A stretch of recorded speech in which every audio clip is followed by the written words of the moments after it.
décembre lorsqu'il a hérité du château. C'est moi qui l'ai transformé en bibliothèque. Tu trouveras ici tout ce qu'il te faut pour comprendre comment gérer un domaine comme celui de mon poupon. J'ai rassemblé dans cette pièce tous les ouvrages de mon père consacrés à la sylviculture.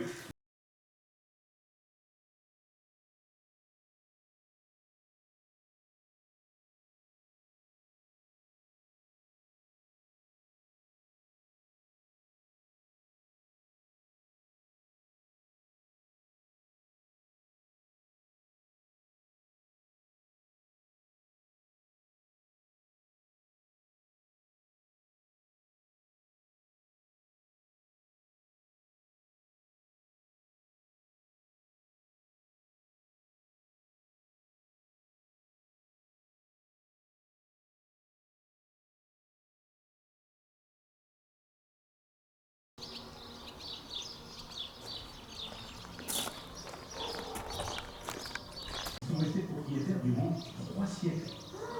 En 1857, après être passé entre les mains du marquis de Tristan, c'est Jean-Baptiste de la Motte Saint-Pierre, mon grand-père, qui achète le domaine. Ah, et les poutres au plafond, c'est ton grand-père alors qui les a peints? Ah non, à cette époque, les poutres étaient cachées par un plafond en plâtre. En 1919, j'ai décidé de faire de grands travaux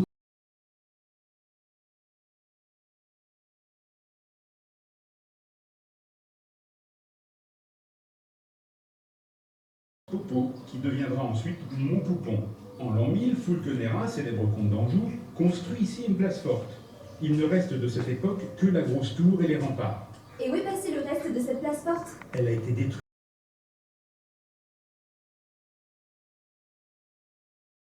Et les poutres au plafond, c'est ton grand-père alors qui les a peints? Ah non, à cette époque, les poutres étaient cachées par un plafond en plâtre. En 1919, j'ai décidé de faire de grands travaux de modernisation et lorsque j'ai voulu installer l'électricité, j'ai déplacé les plafonds et découvert ces poutres qui datent du... Tu sais, ma petite Solange, l'histoire du château est très ancienne. Elle remonte au 9e siècle. C'est à cette époque que cette famille est venue s'installer sur ce lieu. Oui, un nom des châteaux tout clean. Et le clan qui s'est installé, c'est le Poupon.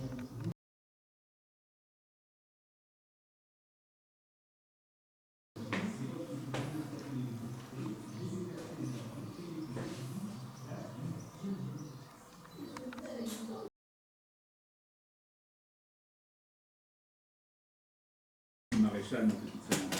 Tu vois ces portraits au-dessus de la porte de la salle de bain.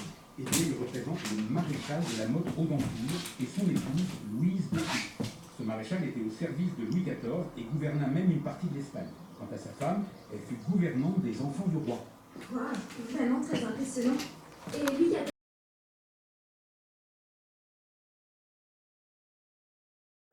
Avec l'eau chaude et le chauffage central lors des grands travaux de modernisation en 1919. Et les dames sculptées sur la cheminée? C'est mon père qui a redécoré cette chambre au 19e siècle en s'inspirant de l'art du Moyen-Âge. Au XVIe siècle, on ne voit pas l'adultère de la même manière qu'aujourd'hui, vous savez.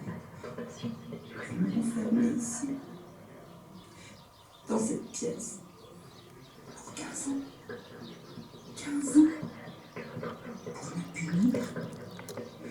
Et il a même fait graver sur la cheminée cette maxime. La vertu triomphe le souffrant.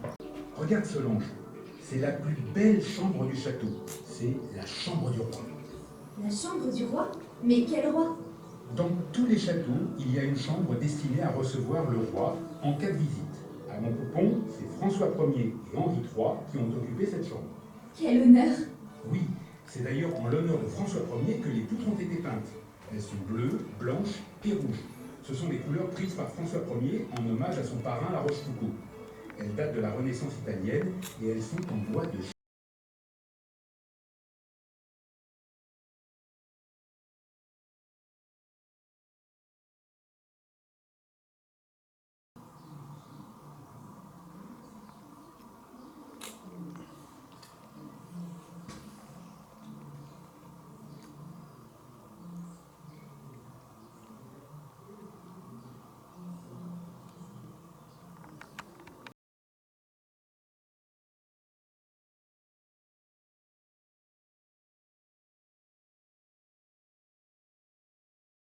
pour ton âge. Et le théâtre de Guignol? Je me rappelle que tu me l'as offert pour mon anniversaire. Et je crois me souvenir qu'il t'appartenait. Tout à fait, Solange. C'était un de mes jouets aussi. Et cette petite salle de classe qui me remémore mes années d'école avec mes amis. Te souviens-tu de Mademoiselle Ducrot? Ce fut ta première institutrice. Elle venait te faire la classe au château et c'est elle... Elle est si raffinée. C'est ici que tu es née, Solange. Avec ta mère, nous nous sommes mariés en 1911. Et tu connais son nom de jeune fille? Oui, elle me l'a dit. Marie-Thérèse Betché et Irarrázaval. Elle vient du Chili, d'une ancienne et noble famille dont Christophe Colomb était l'ancêtre. Tout à fait. Elle est venue en France avec ses parents lors de 2 voyages, puis...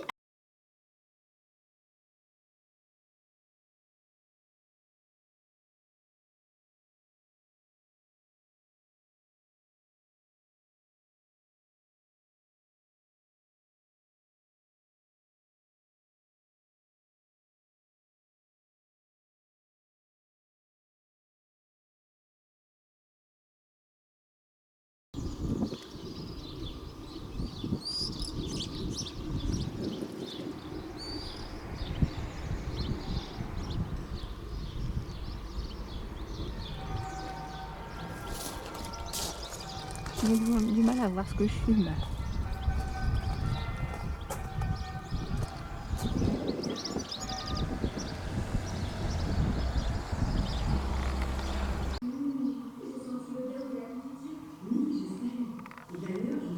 Ainsi, si Madame votre mère souhaitait un thé dans sa chambre, par exemple, elle n'avait qu'à décrocher le combiné et nous étions prévenus, grâce à une sonnerie et une lumière sur le tableau.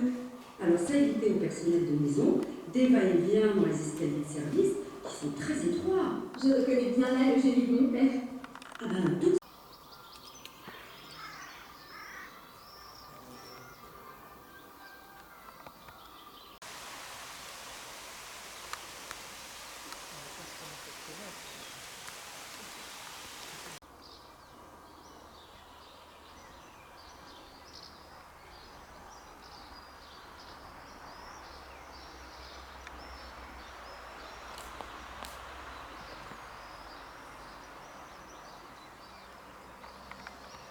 Bourguignon, et je suis fier, et je suis fier, et je suis fier d'être bourguignon, et je suis fier, et je suis fier, et je suis fier d'être bourguignon.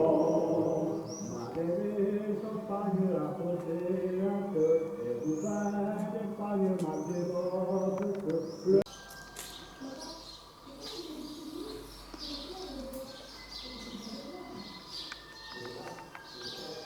s'il n'en a pas cassé lors du drame.